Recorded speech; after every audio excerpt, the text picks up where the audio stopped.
রয়েছে আমার সঙ্গে। ভাস্কর, ঠিক কোন জায়গায় রয়েছে এবং সেখান থেকে কি ছবি উঠে আসছে? একদমই সমাজত। দেখো, আমি যে জায়গাটা রয়েছি এই জায়গাটা হচ্ছে সাধারণ কর্মীদের, সাধারণ মানুষের বসার জায়গা, তাদের সঙ্গে রয়েছি এবং সেখানে আবেগটা শোনাবো।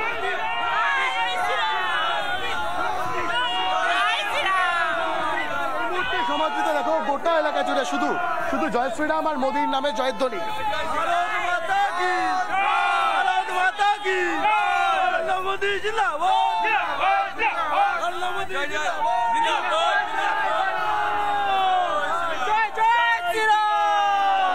কার্যত অ্যাম্বিয়েন্সটাই বলে দিচ্ছে।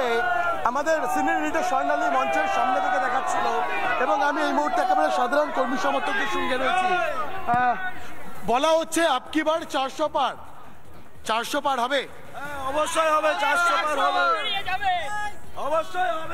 এই রাজ্য থেকে কতগুলো হবে কি মনে হয়? এই রাজ্য থেকে 30টার উপরে হবে, 30টার উপরে শিওর। এবং কোথাও একটা আত্মবিশ্বাস কাজ করছে এই বিজেপি কর্মী সমর্থকদের মধ্যে যে এই রাজ্য থেকে 30-এর বেশি আসন নিয়ে এবং আরো একবার মোদি 3.0 সেটা গঠিত হতে চলেছে।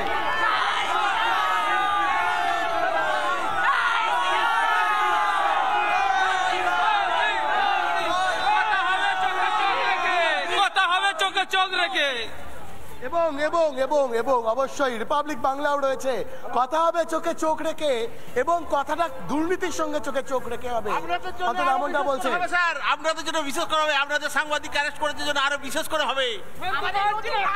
এবং অবশ্যই বারবার বার্তা রয়েছে রিপাবলিকের পাশে সাধারণ মানুষ তারা রয়েছেন এবং নিঃসন্দেহে দাঁড়িয়ে একদম কর্মী সমর্থকদের মাঝখান থেকে সমাজতা আমি অন্তত যে ভাইবটা টের পাচ্ছি, যে পালসটা টের পাচ্ছি, সেটা থেকে অন্তত প্রত্যেকে চার্জড আপ।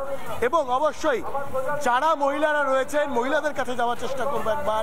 এখানে প্রচুর মহিলারা রয়েছেন, তাদের ছবি আরেকবার দেখাবার জন্য বলবো আমার ভিডিও বিশ্বরূপকে।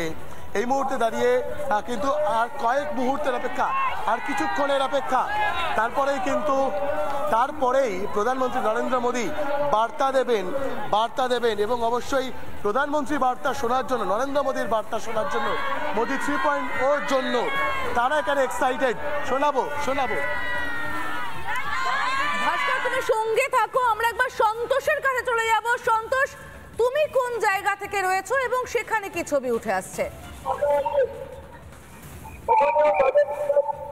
দেখো, এটি হচ্ছে কালিকাপুর, সেই কালিকাপুর আরামবাগ, কালিকাপুর সেই জায়গা ছবিটা আমি দেখাবো যে বাসে করে কিন্তু শয়ে যে বিজেপি কর্মীরা তারা কিন্তু সভাস্থলের উদ্দেশ্যে তারা কিন্তু রওনা দিয়েছে এবং বাসে করে তারা আসছে এবং প্রচুর পুলিশ মোতায়েন রয়েছে এখানে। এবং তার পাশাপাশি যেখানে যেসব বাসে করে বাঁকুড়া, পাশাপাশি পূর্ব বর্ধমান এবং হুগলি, এইসব সমস্ত যে আশেপাশে জায়গাগুলি পাশে রয়েছে সেখান থেকে প্রচুর কর্মী সমর্থকরা তারা বাসে করে আসছেন এবং পাশাপাশি ম্যাটাডোর সেখানে করে আসছেন। তারা কিন্তু সভাস্থলের দিকে যাচ্ছেন এবং প্রধানমন্ত্রীকে তারা একবার দেখতে চান এবং লোকসভা ভোটের আগে প্রধানমন্ত্রী কি বার্তা দেন কার্যত তা শোনার জন্য কিন্তু বিজেপি যারা কর্মী সমর্থকরা রয়েছেন তারা কিন্তু উচ্ছ্বাসিত রয়েছেন। এবং বাসে করে তুমি দেখতে পাচ্ছ সেই ছবি যে বাঁকুড়ার দিক থেকে কিন্তু শয়ে যে বাস, সেই বাস কিন্তু আসছে এবং সভাস্থলের দিকে সেই বাস সরাসরি চলে যাচ্ছে এবং প্রচুর পুলিশ মোতায়েন রয়েছে। সেই ছবিটাও দেখাবো যে প্রচুর পুলিশ মোতায়েন রয়েছে যাতে কোনো সমস্যা না হয়, পুলিশ রয়েছে।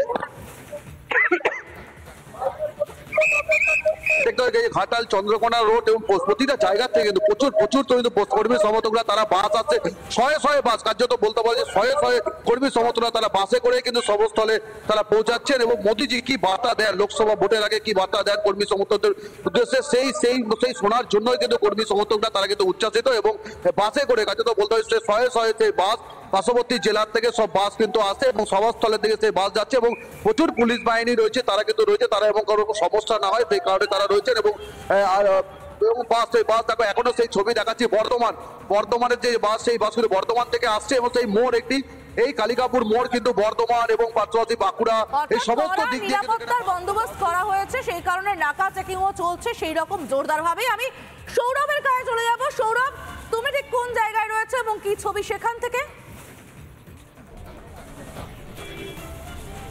একেবারেই দেখো, আমি ঠিক যেই জায়গাতে রয়েছি এই জায়গাতে কিন্তু যে হেলিপ্যাড রয়েছে সেই হেলিপ্যাডেই আর কিছুক্ষণ পরেই যে দেশের প্রধানমন্ত্রী নরেন্দ্র মোদী তিনি আসবেন। ছবিটা দেখানোর চেষ্টা করব যে এই যে হেলিপ্যাড এবং হেলিপ্যাড সংলগ্ন যে এলাকাটা রয়েছে প্রচুর মানুষ রয়েছেন, তারা শুধুমাত্র দেশের প্রধানমন্ত্রীকে তাদের প্রধানমন্ত্রীকে দেখার জন্য তারা ইতিমধ্যেই রোদ উপেক্ষা করে, তীব্র গরম উপেক্ষা করে তারা কিন্তু রয়েছেন এবং পাশাপাশি যে কথা বলার চেষ্টা করবে যারা এখানে রয়েছেন। দাদা একটু কথা বলতাম, কতক্ষণ ধরে এসেছেন? আমরা প্রায় এখানে 1-1.5 ঘন্টা ধরে ওয়েট করছি। শুধুমাত্র প্রধানমন্ত্রীকে দেখার জন্য? হ্যাঁ। কি বলবেন যে আজকে এত বছর পর প্রধানমন্ত্রী, কি বলবেন? এটাই মানে সেরকম তো কিছু ভেবে আসিনি, কিন্তু মানে ওনার যেহেতু একজন দেশের প্রধানমন্ত্রী আর আমাদের আরামবাগের মতন একটা ছোট শহরে থেকেই উনি ওনার নির্বাচনী সভার প্রচার শুরু করছেন, সেই জন্য মানে একটা মনের মধ্যে একটা তো মানে বড়ই উৎফুল্ল ভাব, আর সেই যেটা নিয়েই একটা তাগিদেই প্রধানমন্ত্রীকে প্রধানমন্ত্রী তো কিছুক্ষণের মধ্যেই এখানে নামবেন, দেখেই যাবেন একদম? হ্যাঁ, একদম দেখেই যাব। একেবারে যেমনটা তুমি দেখতে পাচ্ছ যে দেখেই প্রধানমন্ত্রীকে এক ঝলক হলেও দেখেই তারা যাবেন এবং পাশাপাশি নিরাপত্তা ছবিটাও তোমাকে দেখানোর চেষ্টা করবো যে ইতিমধ্যে আমরা বারে বারেই দেখাচ্ছি সৌরভ, আবারও নিশ্চিতভাবেই দেখাবো, কিন্তু এই মুহূর্তে মৃন্ময়ের কাছে যাবো, কারণ মৃন্ময়ের সঙ্গে আমি দেখতে পাচ্ছি লম্বা মানে জনগণের সারি, যারা মোদিজিকে এক ঝলক দেখার জন্য সবাই সভামুখী হয়েছে। মৃন্ময়, একবারে দেখো যে লম্বা লাইন, সেই লম্বা লাইনের ছবিটা আমি তুলে ধরার চেষ্টা করবো, যেখানে বাস থেকে নামছে, অর্থাৎ শয়ে শয়ে বাস এসে দাঁড়াচ্ছে এবং সেই বাস নামার পর কিন্তু তারা লাইন দিয়ে কিন্তু তারা লম্বি ভাবে হেঁটে সেই সভাস্থলে যাচ্ছে। প্রায় 1 কিলোমিটারও বেশি তারা রাস্তায় হেঁটে গিয়ে সেই সভাস্থলে গিয়ে উপস্থিত হচ্ছে। ইতিমধ্যে কিন্তু যে ছবিটা সার্বিকভাবে যদি তুলে ধরা হয় দেখা যাবে প্রায় কয়েক হাজার, অর্থাৎ প্রায় বলাই যেতে পারে ইতিমধ্যে প্রায় 50,000-এরও বেশি কিন্তু এখানে মানুষ এখানে এসে উপস্থিত হয়েছেন। সেই ছবিটা আমি সরাসরি তুলে ধরছি এবং প্রায় 1,000-এরও বেশি বাস কিন্তু এখানে ঢুকে গেছে, অর্থাৎ এখানে দাঁড়িয়ে রয়েছে। সেই ছবি তুলে ধরছি এবং হাজার হাজার কর্মী সমর্থক কিন্তু এখানে লাইন দিয়ে মাঠের লাইন দিয়ে কিন্তু তারা সভাস্থলে যাচ্ছে। দেখতেই পাচ্ছ সমাপ্তিটা, যে অর্থাৎ এই সকাল থেকে আমরা রিপাবলিক বাংলা মেগা কভারেজের মধ্য দিয়ে যে ছবিটা তুলে ধরছি, যে ভোর 4:30 থেকে কিন্তু বিজেপিকে লাগাতার আমরা এই ছবি তুলে ধরছি এবং শুধু মৃন্ময় নয়, আমরা একের পর এক ছবি দেখাচ্ছি। মৃন্ময়, ভাস্কর, স্বর্ণালী, সকাল থেকে স্বর্ণালী রয়েছে এবং সকাল থেকে স্বর্ণালী দেখাচ্ছিল কিভাবে মহিলা মোর্চা, মহিলারা সবাই একসঙ্গে হয়েছেন এবং সবাই কিভাবে মানুষ জোটবদ্ধ হয়ে গিয়ে, মহিলারা জোটবদ্ধ হয়ে গিয়ে একবার নরেন্দ্র মোদীকে দেখতে আসছেন, তাকে কথা বলতে আসছেন। আমি আবারও যাবো নিঃসন্দেহে প্রত্যেকের কাছে।